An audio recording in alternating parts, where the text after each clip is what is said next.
Hello, I'm Harley Schlanger from the Schiller Institute, and welcome to our weekly International Strategic webcast featuring our founder and president, Helga Zepp LaRouche. There's been an extraordinary escalation on the part of the British over the last couple of weeks to move toward a pre-war situation with Russia. And Prime Minister Theresa May has been mobilizing the European governments, putting pressure on America, the Commonwealth nations, and others to get what she's calling a unified force to adopt European values. Now, since when did World War III become a European value? But I think we have to evaluate the situation from the top with all the danger involved. And Helga, I'd like to start with you just giving your assessment of what's happened in the last week.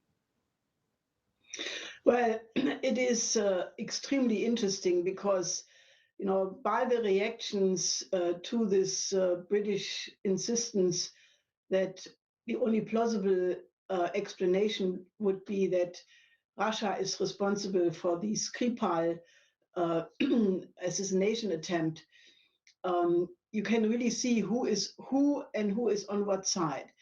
Let me go through some of the international reactions, then you get quite a good picture. First of all, I think the Russian foreign ministry now put out an official statement saying that unless the British are providing concrete proof that they have to come to the conclusion that there was an involvement of UK intelligence services in the operation, and this being part of a broad international provocation against Russia.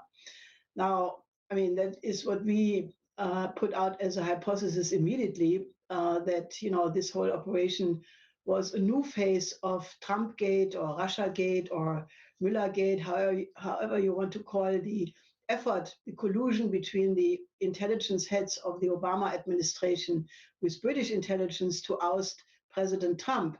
And that just at the point when, this was falling apart, when the investigation in the US Congress pointed to the role of the British, the collusion with the foreign government not being Russia, but being the British government, and at a point when Theresa May was almost about to be expected to be out of office every day, Corbyn was the absolute star in British policies, then she pulled this operation.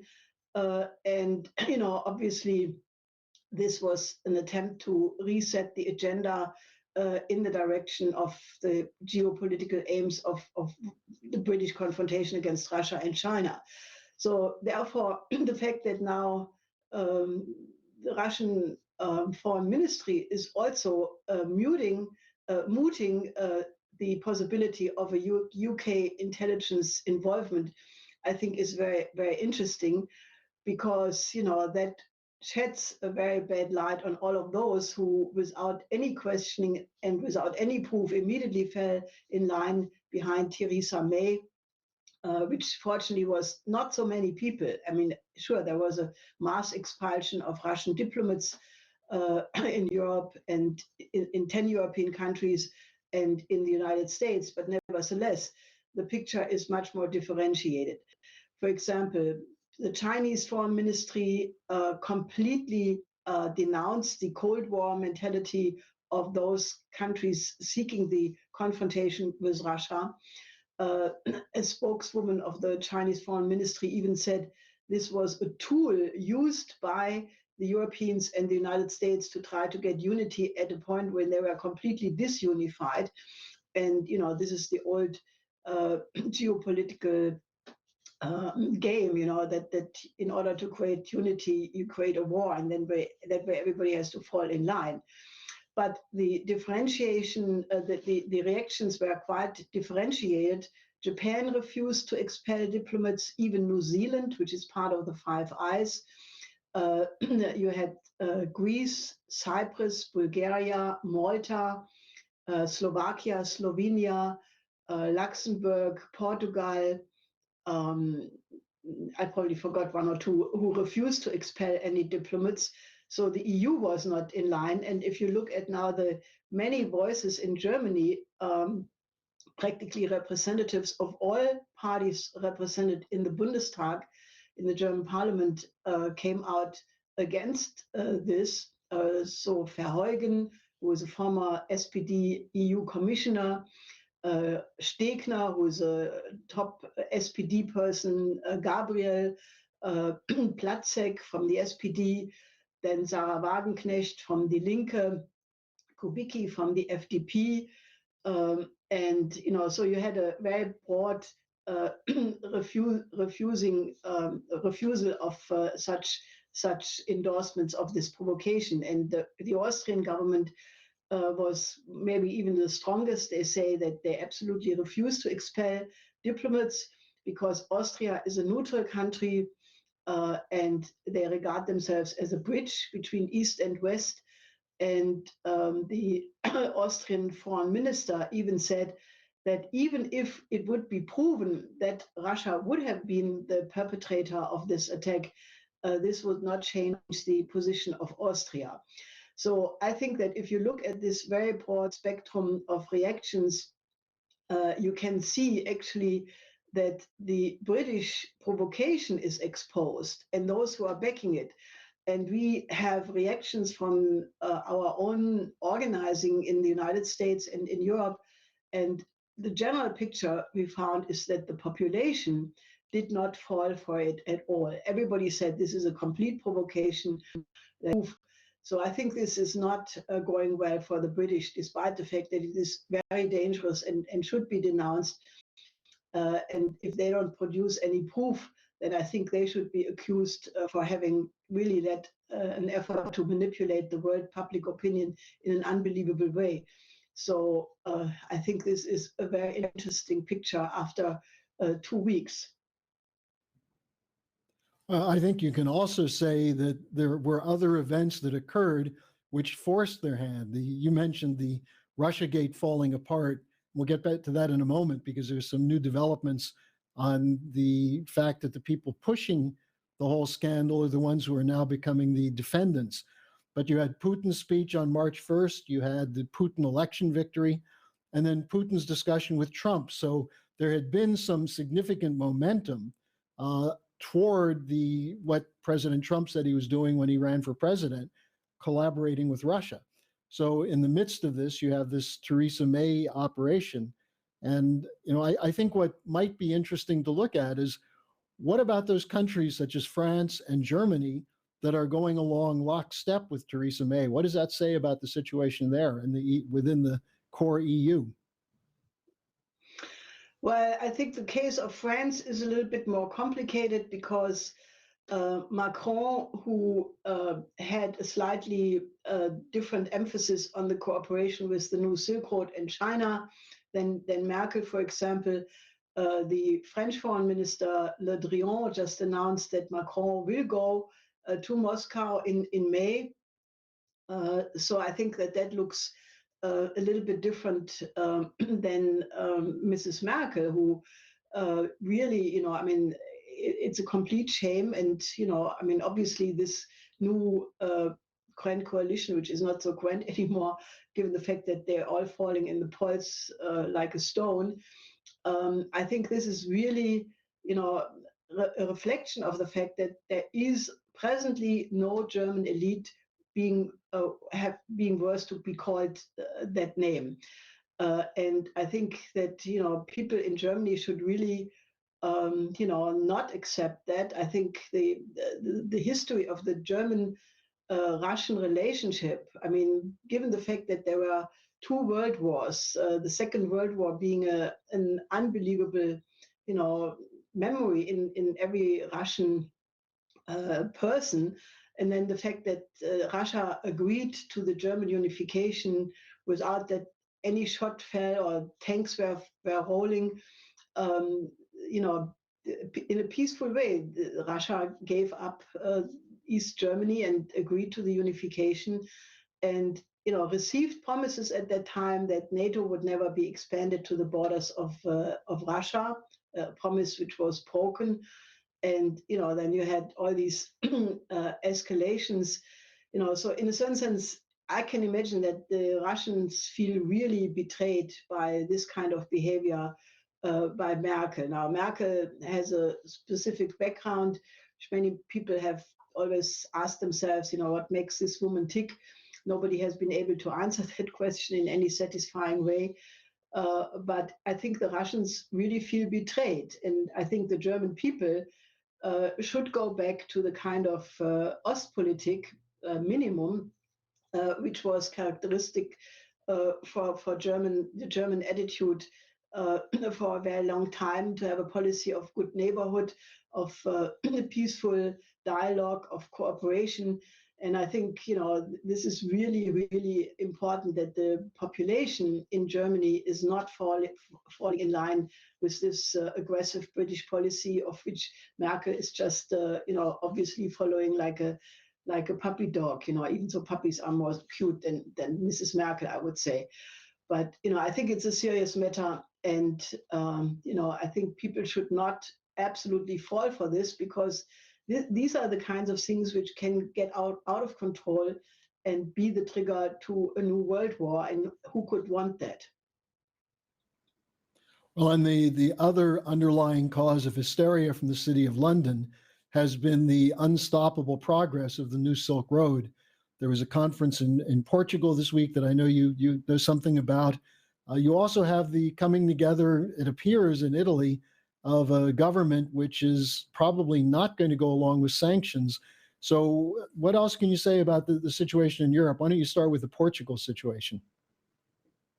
Well, I think this is very good and very, very positive, because it confirms what I have been saying for a long time, namely that the spirit of the Silk Road has caught on in many countries, and that the new Silk Road initiative is unstoppable. So what happened in this conference in Lisbon was that the uh, Portuguese-Chinese Friendship Association organized a conference which was addressed by the Portuguese foreign minister, the Chinese ambassador, and many other VIPs. And what was decided there, or what was discussed, is to make Portugal a hub, not only for the western end of the land line of the new Silk Road, but also to build on the deep water port Sines, which is about 200 kilometers south of Lisbon, to prolong the fast speed railway from Madrid to Sines, and then turn this into a connection where the land Silk Road and the maritime Silk Road sort of connect, and make this deep sea water port the connection to the Portuguese-speaking countries in Africa, Asia, and Latin America. And I think that is really a very good thing, because now you have Portugal taking this attitude, you have Spain in the same mode, Italy working together with China on the Transaqua project, naturally Greece anyway, and then the 16+1 countries, the Switzerland, Austria. And so I think it's moving forward, and the blocking, which is still coming from Brussels and Berlin and London, will be swept aside at a certain point. So I think this is very good. Well, and there was another very interesting flank this week, which seems to have once again caught the U.S. intelligence community off guard, which was the trip by North Korean leader Kim Jong-un to Beijing, where he met with Xi Jinping. The media is trying to say, well, this is an outflanking of Trump. It's a way that the Chinese are flexing their muscles. But in fact, Trump's tweets seem to be very supportive of this. So what are your thoughts about this flanking action? Oh, I think this is the absolute overwhelming event happening this past week, because the Western mainstream media are again so ridiculous. They were saying, "Oh, these two dictators meeting," and so forth. But this is very, very good, because obviously both Xi Jinping and Kim Jong Un recalled the long friendship between the two countries, North Korea and China. and Kim Jong-un in particular promised to carry on policy in the tradition of his father and other relatives in the past. So he basically promised that he wants to work towards the denuclearization of the Korean Peninsula, provided that this demand is, or this offer is being met in a atmosphere of peace and constructive attitude. Obviously, North Korea will need security guarantees. Without that, he probably will not give up the nuclear weapons. But the fact that he first went to China and then is going to meet with President Moon from South Korea end of April, and then in all likelihood with President Trump in May, that means that one of the most dangerous possible points for a World War III scenario could be peacefully resolved. And the fact that as contacts were telling us in South Korea, this whole thing had an economic dimension to it. China, according to these sources, is going to build ports in North Korea at the East Coast and the West Coast. And also, obviously, the whole question of the extension of the Belt and Road Initiative involving South Korea, North Korea, Russia, China. I mean, that is the framework in which one can get a really stable development. So, Trump immediately made a tweet where he said he got a phone call from President Xi Jinping, who told him that the meeting went very well and that he is extremely optimistic, looking forward, that unfortunately the sanctions have to be maintained until the problem is resolved, but that he is absolutely looking forward towards this coming summit. So I think, this is really good, and it shows you that if you have back channels, and in this case you had everybody involved, Trump, Xi Jinping, Putin, but also Abe from Japan. So this really shows that if you have this kind of diplomacy and negotiation, there is no problem on this planet which cannot be solved by people who have a good will. And I think everybody should be very happy about this development. Absolutely. Now, in the same context, we see the discussion in the United States about tariffs against Chinese imports, that this could become a significant problem. But at the same time, there's a lot of discussion going on, including between the presidents, Trump and Xi. What do you make of this discussion around the tariff fight, how it's unfolding? Well, I think, there is actually a very interesting response from China, where the Prime Minister Li Keqiang made a proposal. He said rather than reducing the trade deficit by imposing tariffs, which would end up in a trade war and nobody would be the winner in the end.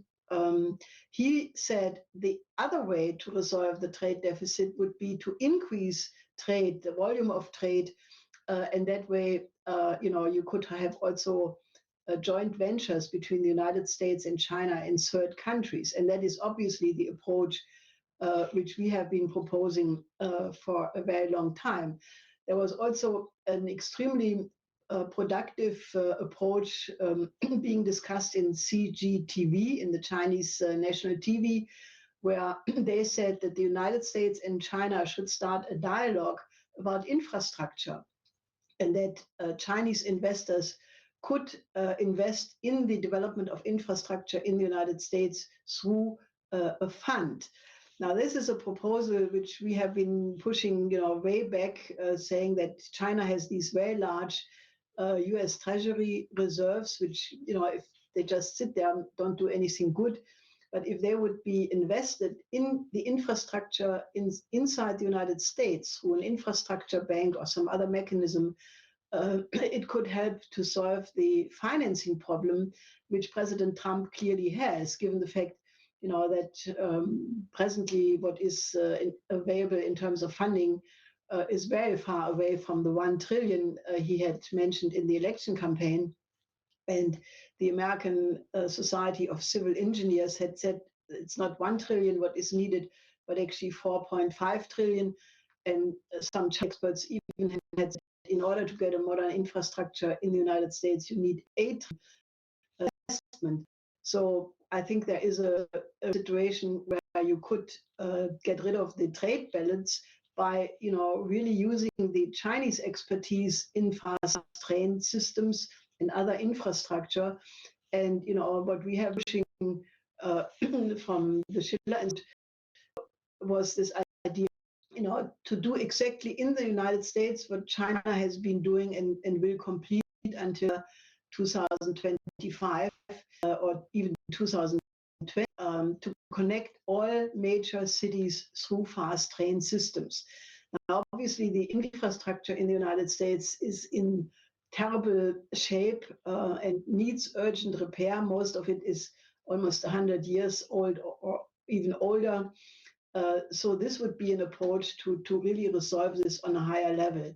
So I think many people should discuss this, and there are already many forces in the United States who have open channels with their Chinese counterparts. The governor of Virginia, the mayor of Texas, the governor of Alaska. Naturally, people in Iowa are very tuned in because Brandstetter is coming from Iowa, who is the US ambassador in Beijing. So there are actually other alternatives than going into a trade war, which nobody would really benefit from.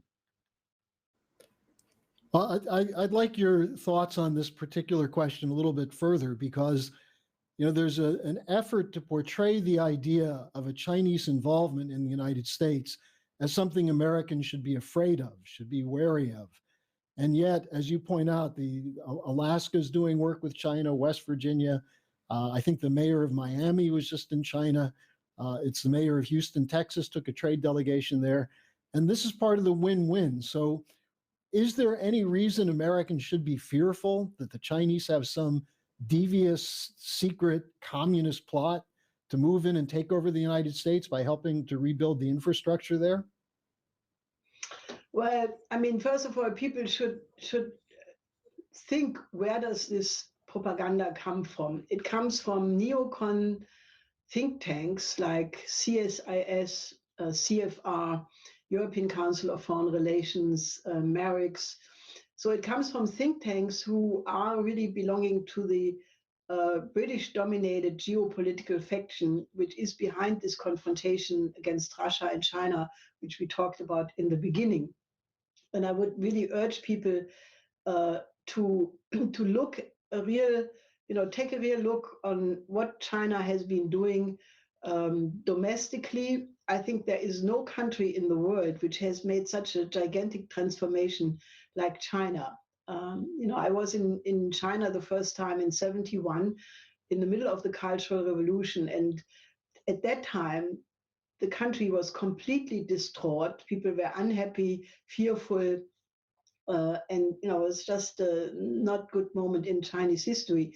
But since the reforms of Deng Xiaoping, and especially in the last 5 years of the presidency of Xi Jinping, but in the last 40 years, this country has undergone a transformation which is absolutely without parallel. 700 million people have been lifted out of poverty. People are optimistic, and they feel generally no need to export their model, because the real root of Chinese culture is since 2,500 years Confucianism. And unlike Christianity, which demands that all Christians should proselytize their religion, convince other people to also become Christians, the Chinese have no such inclination. And Confucianism is a philosophy which, to the contrary, is based on the idea of a harmonious development that Xi Jinping has emphasized in every writing, in every speech, that this new shared community for a common future of mankind is based on the total respect for the sovereignty of the other country, the total respect for the other social system. There will be not an effort to impose the Chinese model on any other country. It is just that China has offered, especially the developing countries, to help them to overcome their underdevelopment.